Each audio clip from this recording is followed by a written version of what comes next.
اس الزام کے بعد ماہرہ خان، مہوش حیات، سجل علی اور کبرا خان نے سخت رد عمل دیتے ہوئے عادل راجہ کے خلاف قانونی چارہ جوئی کا اعلان کیا ہے۔ لیکن اس الزام کے بعد پاکستانی سوشل میڈیا پر مہوش حیات، سجل علی، ماہرہ خان اور کبرا خان کا نام ٹرینڈ کرنے لگا اور اس حوالے سے مختلف تبصرے کیے جا رہے ہیں۔ سماجی رابطے کی ویب سائٹ ٹویٹر پر اداکارہ مہوش حیات نے سخت رد عمل دیتے ہوئے لکھا کہ کچھ لوگ سستی شہرت حاصل کرنے کے لیے انسانیت کے درجے سے بھی گر جاتے ہیں۔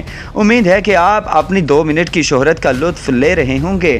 مجھ پر یہ بیہودہ اور جھوٹا الزام صرف اس لیے لگایا گیا کہ میں اداکارہ ہوں، لیکن یاد رکھو کہ میرا نام یوں ہی نہیں گھسیٹا جا سکتا۔